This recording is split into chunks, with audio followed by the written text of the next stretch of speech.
السلام علیکم ورحمۃ اللہ تعالی وبرکاتہ۔ نحمده ونصلي ونسلم على رسوله الكريم اما بعد فاعوذ باللہ من الشیطان الرجیم بسم اللہ الرحمن الرحیم ان اللہ وملائکته یصلون علی النبی یا ایہا الذین آمنوا صلوا علیہ وسلموا تسلیما اللہم صلی علی سیدنا ومولانا محمد معدن الجود والکرم وآلہ الکرام وابنہ الکریم وبارک وسلم صلاۃ وسلاما علیک یا رسول اللہ صلی اللہ تعالی علیہ وسلم۔ معجزات نبوت کا بیان جاری ہے۔ اس سے پہلے والے درس میں معجزے کی تعریف بیان کی گئی کہ معجزہ کسے کہتے ہیں۔ معجزہ نبی کی نبوت کی دلیل ہوا کرتا ہے جو عقل کو حیران کر دیتا ہے اور وہ خلاف عادت ہوا کرتا ہے، اور اس کی 4 قسمیں بیان کی گئی۔ اب یہاں سے انبیاء سابقین اور خاتم النبیین کے معجزات، یعنی حضور پاک صلی اللہ علیہ وسلم سے پہلے جو انبیاء کرام تشریف لائے ان کو اللہ تبارک و تعالیٰ نے جو معجزات عطا فرمائے ان کی نوعیت کیا تھی، وہ کس طرح کے معجزات تھے، اور حضور کو کیسے معجزات ملے۔ حضور پاک صلی اللہ علیہ وسلم کو اللہ تبارک و تعالیٰ نے کیسے معجزات اور کس طرح کے معجزات عطا فرمائے، اس کو یہاں سے بیان کرتے ہیں کہ ہر نبی کا معجزہ، کیونکہ اس کی نبوت کے ثبوت کی دلیل ہوا کرتا ہے، اس لیے خداوند عالم نے ہر نبی کو اس دور کے ماحول اور اس کی امت کے مزاج عقل اور فہم کے مناسب معجزات سے نوازا۔ یعنی ہر نبی کو جس زمانے میں وہ مبعوث ہوئے اس زمانے میں جس چیز کا زیادہ رواج تھا اسی سے تعلق رکھنے والا، ماحول سے تعلق رکھنے والا معجزہ عطا فرمایا، اور یہ کہ اس زمانے میں اور ان کی امت کی عقل کے مطابق فہم و فراست اور ان کی سوجھ بوجھ اور ان کی سمجھ کے اعتبار سے وہ معجزات عطا فرمائے۔ چنانچہ حضرت موسیٰ علیہ السلام کے دور میں چونکہ جادو اور ساحرانہ کارنامے اپنی ترقی کی اعلیٰ ترین منزل پر پہنچے ہوئے تھے، جادوگروں کا بڑا وہاں پر اس وقت شہرہ تھا اور دورہ تھا، اس لیے اللہ تعالیٰ نے حضرت موسیٰ کو ید بیضا اور عصا کے معجزات عطا فرمائے۔ یعنی حضرت موسیٰ علیہ السلام کے بارے میں پہلے بھی میں نے عرض کیا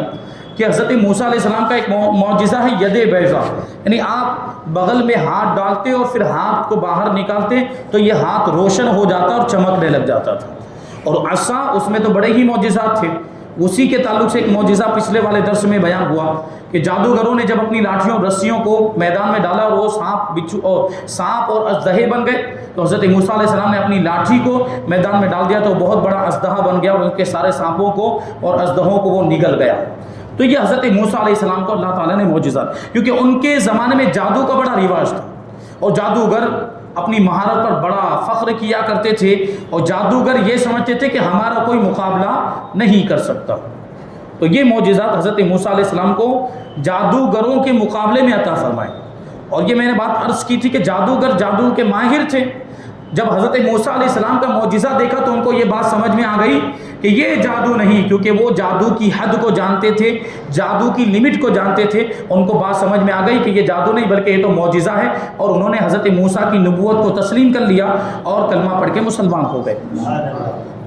عصا کہ یہ معجزات عطا کہ جن سے آپ نے جادوگروں کے ساحرانہ کارناموں پر اس طرح غلبہ حاصل فرمایا کہ جادوگر سجدے میں گر پڑے اور آپ کی نبوت پر ایمان لائے۔ اسی طرح حضرت عیسیٰ علیہ السلام کے زمانے میں علم طب، یعنی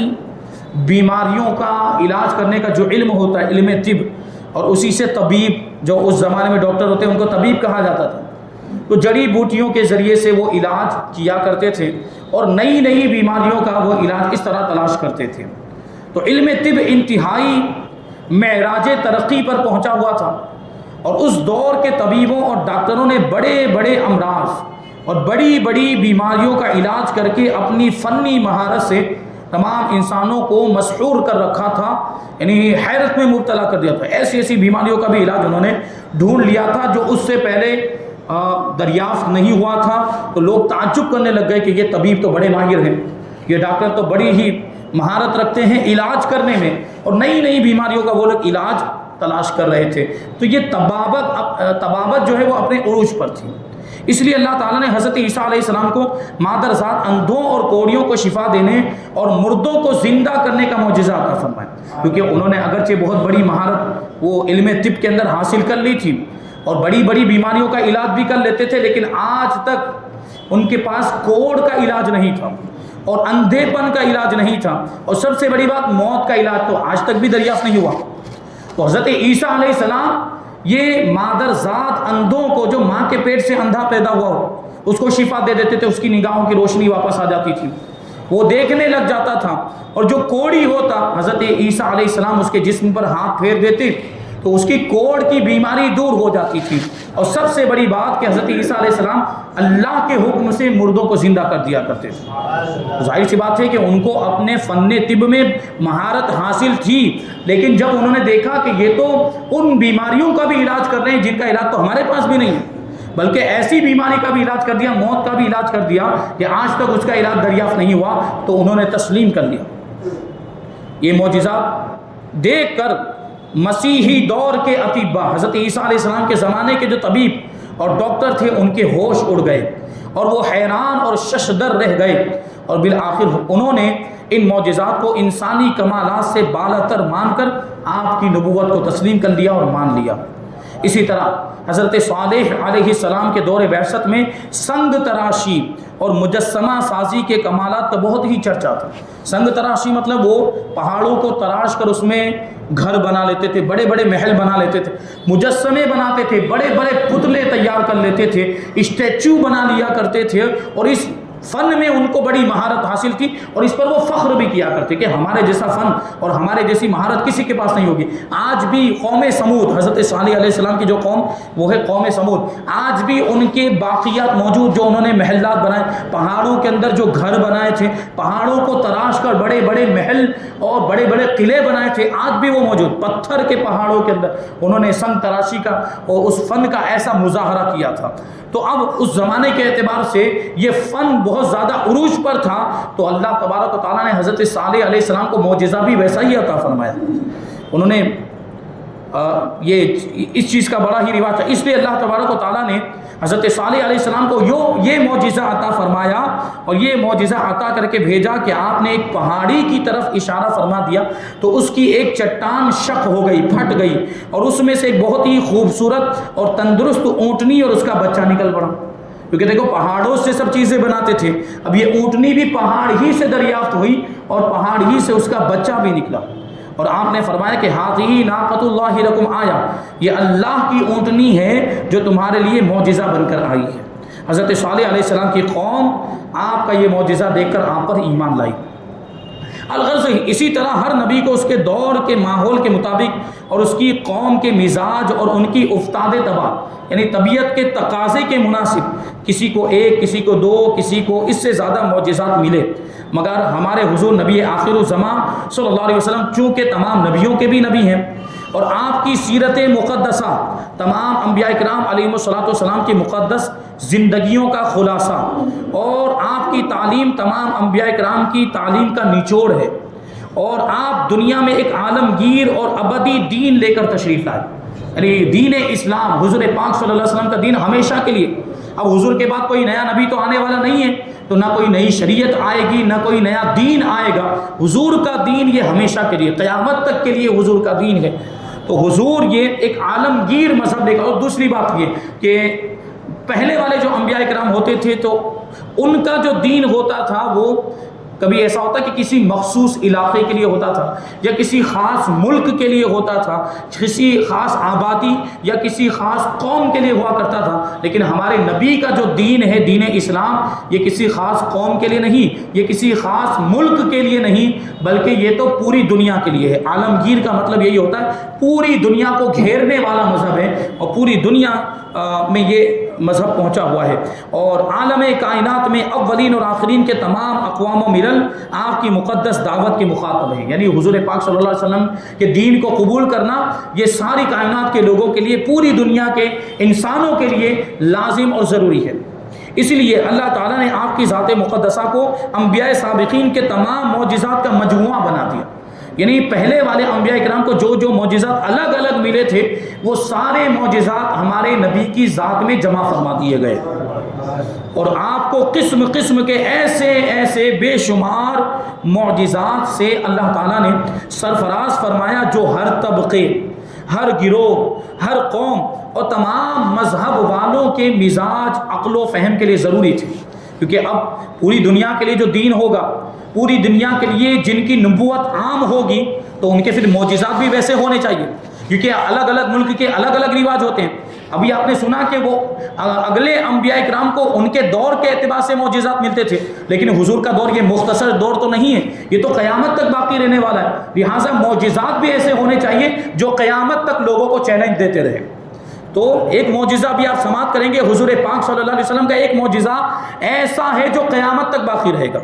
وہ قیامت تک لوگوں کو چیلنج دیتا رہے گا۔ وہ کون سا معجزہ؟ دوسرے معجزات ایسے تھے جو اس زمانے میں ظاہر ہوئے، حضور کے ظاہری دور میں وہ دیکھے لوگوں نے، اور ان کا سلسلہ وہیں پر موقوف ہو گیا۔ جیسے چاند کے 2 ٹکڑے حضور نے فرمائے، سورج کو پلٹا دیا، تو اس زمانے کے لوگوں نے دیکھا۔ وہ معجزات ابھی جاری نہیں ہے، لیکن ایک معجزہ حضور کا ایسا ہے جو اب بھی جاری ہے، اور قیامت تک وہ معجزہ جاری ہی رہے گا، اس کا سلسلہ۔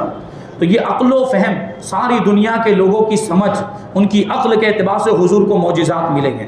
تاکہ وہ ان معجزات کو دیکھے، چاہے وہ کسی بھی ملک کا رہنے والا ہو، چاہے وہ کتنا ہی پڑھا لکھا کیوں نہ ہو، چاہے وہ کتنا ہی عقل مند کیوں نہ ہو، وہ حضور کے ان معجزات کو دیکھے تو پھر اسے ماننا پڑے اور اسے تسلیم کرنا پڑے کہ واقعی یہ اللہ کے نبی ہیں۔ تو جو یہ انات اور سرکشی کا چشمہ اتار کر حضور پاک صلی اللہ علیہ وسلم کی ذات بابرکات کو دیکھے، حضور کی سیرت کو پڑھے اور حضور کے معجزات کو دیکھے تو اسے یقین ہو جائے گا کہ یہی نبی آخر الزماں ہے۔ لیکن بات وہی ہے کہ تعصب آ گیا ہے لوگوں کے اندر، اور لوگوں کی ذہنیت ایسی ہو گئی کہ ہمیں اسلام سے دور رہنا ہے، ہمیں اسلام سے قریب نہیں ہونا، بانی اسلام سے دور رہنا، ان کو دور رکھا جاتا ہے، وہ قریب آتے ہی نہیں۔ ورنہ آج آپ دیکھیں مغربی ممالک کے اندر، ویسٹرن کنٹریز کے اندر لوگ قرآن کا مطالعہ کر رہے ہیں، کیونکہ دیکھیں اسلام کی مخالفت ہو رہی ہے، اسلام کا ویرودھ ہو رہا ہے، اور جس چیز کی جتنی زیادہ مخالفت ہوتی ہے لوگ اس کے بارے میں اتنا ہی جاننے کی کوشش کرتے ہیں۔ بھائی دیکھو تو صحیح، کیوں اتنی مخالفت ہو رہی ہے، کیا اتنا ویرودھ کیوں کیا جا رہا ہے، کچھ ہوگا اس کے اندر، ایسی بات ہوگی تبھی تو لوگ اس کو اور پڑھتے ہیں۔ تو اگرچہ دوسری نیت سے پڑھتے ہیں، قرآن کی آج لوگ وہاں قرآن کو اور زیادہ پڑھ رہے ہیں، اور قرآن کی تلاوتیں کر رہے ہیں، اور اسلام کو پڑھ رہے ہیں، حدیثوں کو پڑھ رہے ہیں، اور بہت سے لوگ ایسے ہیں جو پڑھ تو رہے تھے کسی دوسری نیت سے کہ لاؤ دیکھیں اسلام میں کیا ہے، ایسی کیا بات ہے کہ جس کی مخالفت ہو رہی ہے، کیا برائی پائی جاتی ہے، اس نیت سے دیکھ رہے تھے، لیکن اسلام کی اچھائی ان کے دل میں رچ بس گئی، اور اللہ نے ان کے دلوں میں ہدایت کا چراغ روشن کر دیا تو مسلمان ہو گئے۔ بہت سے لوگ ایسے ہیں جو قرآن پڑھ کے مسلمان ہو رہے ہیں۔ یہ بات میں نے پہلے بھی عرض کی تھی کہ مسلمانوں کا عمل اگرچہ برا ہو گیا، ہمارا کردار اگرچہ غلط ہو گیا، لیکن ہمارا قرآن تو آج بھی وہی ہے جو 1450 سال پہلے تھا، اور قرآن تو اپنی تاثیر دکھائے گا، حدیثیں تو اپنی تاثیر دکھائے گی۔ وہ ڈائریکٹ قرآن کو پڑھ رہے ہیں، ڈائریکٹ حدیثوں کو پڑھ رہے ہیں، تو ان کو ہدایت مل رہی ہے۔ یہ دیکھیں ہمارا اسلام، تو اللہ تبارک و تعالیٰ نے یہ معجزہ، تو میں جو کہہ رہا تھا کہ حضور کا ایک معجزہ جو آج بھی زندہ ہے اور اس کا سلسلہ آج بھی جاری ہے، وہ قرآن مجید۔ یہ معجزہ نہیں تو اور کیا ہے کہ لوگ پڑھ کے مسلمان ہو رہے ہیں، وہ پڑھتے ہیں تو ان کے دل کی دنیا تبدیل ہو جاتی ہے، کیونکہ یہ تو اللہ کا کلام ہے۔ اللہ کے کلام میں کتنی تاثیر، ہمارے آپ کی بات چیت میں تاثیر ہوتی ہے۔ ہم کسی کو گالی دے دیں تو اس کے چہرے کا رنگ بدل جاتا ہے کہ نہیں؟ ہم کسی کو گدھا کہہ دیں تو وہ غصہ ہو جاتا ہے کہ نہیں ہو جاتا؟ تو ہماری زبان میں جب اتنی تاثیر ہے تو اللہ کے کلام میں کتنی تاثیر ہوگی۔ تو یہ معجزات زمانے کی ضرورت کے اعتبار سے، وہ زمانہ تو اتنا طویل، قیامت تک کا زمانہ، تو حضور کو معجزات بھی ویسے ملے۔ اسی لیے آپ کی صورت و سیرت، آپ کا کردار، آپ کا اخلاق، آپ کی سنت و شریعت، آپ کے اخلاق و عادات، آپ کے دن رات کے معمولات، حضور دن اور رات میں کیا کیا کیا کرتے تھے، حضور کے طور طریقے، غرض کہ آپ کی ذات و صفات، آپ کی خوبیاں، آپ کی ہر ادا اور آپ کی ایک ایک بات اپنے دامن میں معجزات کی ایک دنیا لیے ہوئے ہے۔ حضور کو اللہ تبارک و تعالیٰ نے سر سے لے کر پاؤں تک معجزہ بنا کر بھیجا، اور میں نے عرض کیا تھا کہ حضور کا تو ایک ایک بال بھی معجزہ۔ ہم دیکھتے ہیں منہ مبارک میں سے آج بھی شاخیں نکلتی، منہ مبارک کا اگر اہتمام کیا جائے اور اس انداز میں اس کو سنبھالا جائے تو آج بھی منہ مبارک میں سے شاخیں نکلتی، یہ معجزہ نہیں تو اور کیا؟ تو جس نبی کا ایک ایک بال زندہ ہے وہ نبی خود کیوں نہ زندہ ہو؟ آپ پر جو کتاب نازل ہوئی وہ آپ کا سب سے بڑا اور قیامت تک باقی رہنے والا ایسا ابدی معجزہ ہے جس کی ہر آیات بینات کی کتاب روشن دلیلیں لیے ہوئے اور جس کی سطر سطر ایک ایک لائن یہ معجزے کا دفتر ہے۔ آپ کے معجزات یعنی آج بھی لوگ قرآن مجید کے اندر غور و فکر کرتے، نئی نئی باتیں آج بھی عجیب عجیب تعجب خیز باتیں آج بھی قرآن مجید کے تعلق سے ظاہر ہوتی ہیں۔ قرآن مجید کو الگ الگ انداز میں لوگ پڑھتے ہیں، الگ الگ اعتبار سے الگ الگ لوگوں کی سوچ ہوتی ہے، الگ الگ پہلو پر غور و فکر کرتے ہیں تو ان کو اس میں بھی عجیب و غریب باتیں، کہ دیکھو قرآن تو علم کا سمندر ہے، قرآن تو علم کا خزانہ ہے۔ اب جس کے پاس جیسا ظرف ہوگا وہ جیسی اس میں غوطہ زنی کرے گا ویسے موتی نکال کر لائے گا۔ تو یہ قرآن مجید آپ کے معجزات عالم اعلیٰ اور عالم اسفل کی کائنات میں اس طرح جلوہ فگن ہوئے کہ فرش سے عرش تک آپ کے معجزات کی عظمت کا ڈنکا بج رہا ہے۔ یعنی صرف ایسا نہیں کہ آپ کے معجزات کا تعلق زمین سے ہو، کہ یہ جیسے ابھی درخت کو بلایا تو درخت وہ زمین کو چیرتا ہوا آپ کی بارگاہ میں حاضر ہو گیا، کنکریوں کو اشارہ کیا، کنکریاں کلمہ پڑھنے لگ گئی، یہ زمین سے تعلق رکھنے والے معجزات۔ اور حضور پاک صلی اللہ علیہ وسلم کی حکومت صرف زمین پر نہیں بلکہ حضور کی حکومت تو آسمانوں پر بھی چلتی ہے۔ عالم اسفل یعنی یہ زمین والی جگہ، اور عالم اعلیٰ یعنی آسمانوں پر بھی حضور پاک صلی اللہ علیہ وسلم کی حکومت۔ ابھی بتائیے چاند کہاں پر ہے؟ آسمان میں۔ سورج کہاں پر؟ یہ آسمان میں۔ تو چاند کے بھی تو دو ٹکڑے کیے ہیں، سورج کو بھی تو ڈوبے ہوئے سورج کو پلٹایا۔ پتہ کیا چلا کہ حضور پاک صلی اللہ علیہ وسلم کی حکومت زمین پر بھی ہے اور آسمان پر بھی۔ اور یہ بات آپ یہاں پر ذہن پہ رکھیں پوائنٹ، کہ جادوگروں کے معاملات ایسے ہوتے ہیں کہ جادوگروں کا جادو زمین پر ہی چلتا ہے، وہ آسمان پر ان کا جادو نہیں چلے گا۔ تو بہت سے لوگوں نے حضور پاک صلی اللہ علیہ وسلم کو معاذ اللہ جادوگر بھی کہا، حضور کے معجزات کو دیکھ کر کفار نے جادوگر بھی کہا۔ لیکن جب حضور نے یہ معجزات دکھائے، جب چاند کے دو ٹکڑے کر دیے، سورج کو پلٹا دیا، تو اب وہ ان کو سمجھ میں آ گیا کہ یہ جادو نہیں ہے، کیونکہ جادوگروں کا جادو زمین پر ہی چل سکتا ہے، آسمان پر نہیں چلتا، یہ معجزہ ہے۔ لوگ کلمہ پڑھ کے مسلمان ہو گئے۔ لیکن جن کی قسمت میں کفر لکھ دیا گیا تھا، جو ابدی کافر تھے، ابو جہل اور ابو لہب جیسے، وہ یہ معجزات دیکھ کر بھی مسلمان نہیں ہوئے۔ اب ان کی قسمت کی بات۔ اور یہ پھر ایک بات یہاں پر بھی ذہن میں رہنی چاہیے کہ میں نے تفسیر کے اندر بھی یہ بات بتائی تھی کہ ان کی قسمت میں کفر لکھ دیا گیا تو اب تو وہ مجبور ہو گئے، اس کا مطلب یہ ہوا اب ان کی قسمت میں کفر ہے تو اب کیا وہ ایمان تو ان کے نصیب میں رہا ہی نہیں، تو اب تو کافر ہی ہونے والے، یہ مطلب نہیں ہے۔ ان کی قسمت میں کفر ابتداءً نہیں لکھا گیا تھا، وہ پہلے اللہ تبارک و تعالیٰ نے ان کے لیے ہدایت کے راستے ہموار کیے، اور ان کے لیے پہلے امکان تھا، موقع دیا گیا ان کو کہ مسلمان ہونا چاہیں تو مسلمان ہو جائیں، ایمان لانا چاہیں تو اب بھی وقت ہے ایمان لے آئیں۔ لیکن وہ پہلے ایمان نہیں لائے، انہوں نے سرکشی کی اور حضور کی دشمنی میں آگے بڑھتے گئے، انکار میں آگے بڑھتے گئے، اور اتنے آگے بڑھ گئے کہ اب ان کے دل سخت ہو گئے، اب ان کے دلوں پر مہر لگا دی گئی، اب ان کی آنکھوں پر مہر لگا دی گئی، اب ان کے کانوں پر مہر لگا دی گئی، اب وہ حق بات سنتے بھی نہیں، حق بات دیکھتے بھی نہیں، اور حق بات کو قبول بھی نہیں کرتے۔ تو یہ حضور کی دشمنی کی وجہ سے ہوا، ورنہ پہلے ان کے پاس موقع تھا، آپشن تھا ایمان کو لانے کا اور اسلام کو قبول کرنے کا۔ تو یہ بات ہے، یہ ایسے ابدی کافر۔ بہرحال حضور کے معجزات کی عظمت کا ڈنکا یہ عرش سے لے کر فرش تک بج رہا ہے۔ روئے زمین پر جمادات یعنی بے جان چیزیں،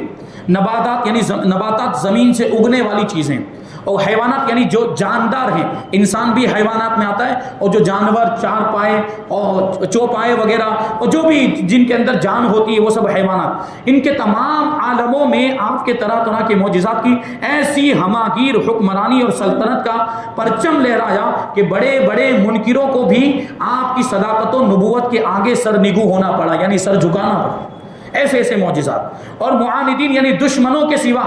ہر انسان، خواہ وہ کسی قوم اور مذہب سے تعلق رکھتا ہو، اور اپنی افتاد طبع یعنی طبیعت کے تقاضے اور مزاج عقل کے لحاظ سے وہ کتنی ہی منزل بلند پر فائز کیوں نہ ہو، یعنی بہت زیادہ عقل مند ہی کیوں نہ ہو، بہت زیادہ پڑھا لکھا ہی کیوں نہ ہو، مگر آپ کے معجزات کی کثرت اور ان کی نوعیت اور عظمت کو دیکھ کر اس کو اس بات پر ایمان لانا ہی پڑا کہ بلا شبہ آپ نبی برحق اور خدا کے سچے رسول ہیں۔ خود آپ کی جسمانی اور روحانی خداداد طاقتوں پر اگر نظر ڈالی جائے تو پتہ چلتا ہے کہ آپ کی حیات مقدسہ کے مختلف دور کے محیر العقول کارنامے بجائے خود عظیم سے عظیم تر معجزات ہی معجزات ہیں. یعنی اللہ تعالیٰ نے آپ کو طاقت بھی کیسی عطا کی کہ اس طاقت جسمانی طاقت پر ہی اگر غور کریں تو وہ بھی ایک معجزانہ شان رکھتی. جسمانی طاقت کہ بڑے بڑے پہلوان جن کو کوئی پچھاڑ نہیں سکتا تھا، کشتی کے میدان میں جن کو کوئی ہرا نہیں سکتا تھا اور پہلوانی میں ان کا ڈنکا بجتا تھا، ان کی شہرت تھی، ایسے پہلوانوں کو بھی حضور نے کشتی کے میدان میں پچھاڑ دیا. یہ معجزانہ طاقت اللہ نے آپ کو عطا فرمائی. کہتے ہیں کہ کبھی عرب کے ناقابل تسخیر یعنی قابو میں نہ آنے والے پہلوانوں سے کشتی لڑ کر ان کو پچھاڑ دیا. کبھی دم زدن میں فرش زمین سے سدرۃ المنتہا پر گزرتے ہوئے عرش معلیٰ کی سیر فرمائی اور ساتوں آسمان کی سیر فرمائی، جنت و دوزخ کی سیر فرمائی. اور پھر کبھی انگلیوں کے اشارے سے چاند کے 2 ٹکڑے کر دیے، کبھی ڈوبے ہوئے سورج کو واپس لوٹا دیا، کبھی خندق کی چٹان پر پھاوڑا مار کر روم اور فارس کی سلطنتوں میں اپنی امت کا پرچم اسلام لہراتا ہوا اپنی امت کو دکھا دیا. وہ چٹان جب جنگ خندق کا موقع تھا تو وہ خندق کھودی گئی، مدینہ منورہ کے ارد گرد بہت بڑے گڈھے کھودے گئے تھے تاکہ کفار اس کو پار کر کے مدینہ میں داخل نہ ہونے پائیں. تو وہ جب خندق کھودی جا رہی تھی ایک چٹان ایسی سامنے آئی، ایک بہت بڑا پتھر ایسا سامنے آیا کہ جو ٹوٹنے کا نام نہیں لے رہا تھا. اور بڑے بڑے پہلوان صحابہ کرام، طاقتور بہادر اور شجاع صحابہ کرام نے اس کو توڑنے کی کوشش کی لیکن وہ چٹان ٹوٹنے کا نام نہیں لے رہی تھی. اللہ کے رسول صلی اللہ علیہ وسلم کو جب پتا چلا، آپ اس چٹان کے پاس پہنچے، پھاوڑا لے کر کدال لے کر ایک ہی وار میں ایسا وار کیا کہ وہ چٹان ریزہ ریزہ ہو گئی. یہ خدا داد طاقت اور معجزانہ یہ شان رکھنے والی قوت اللہ تعالیٰ نے آپ کو عطا فرمائی. وہ کبھی انگلیوں سے چشمے جاری کر دیے، کبھی مٹھی بھر کھجور سے ایک بھوکے لشکر کو اس طرح راشن پہنچا دیا کہ ہر سپاہی شکم سیر ہو گیا اور اس کا پیٹ بھر گیا وغیرہ. ایسے معجزات ہیں جو حضور پاک صلی اللہ علیہ وسلم نے ظاہر فرمائے. یقیناً بلا شبہ یہ وہ معجزانہ واقعات ہیں کہ دنیا کا کوئی بھی سلیم العقل انسان یعنی جس کی عقل سلامت ہو وہ ان سے متاثر ہوئے بغیر نہیں رہ سکتا. تو حضور پاک صلی اللہ علیہ وسلم کے کثیر معجزات انشاءاللہ تبارک و تعالی معجزات کی قسمیں یعنی وہ معجزات جن کا تعلق آسمان سے ہے، پھر وہ معجزات جن کا تعلق زمین سے ہے. انشاءاللہ ہم سارے واقعات کو سارے معجزات کو جو اس کتاب میں بیان کیے گئے ہم آنے والے درسوں میں شامل کرتے رہیں گے. اللہ تبارک و تعالیٰ کی بارگاہ میں دعا ہے کہ جو کچھ بھی بیان ہوا اس پر ہم سب کو عمل کرنے کی توفیق عطا فرمائے. حضور پاک صلی اللہ علیہ وسلم کی سچی پکی محبت ہم سب کے دلوں میں پیدا فرمائے. وما علینا الا البلاغ.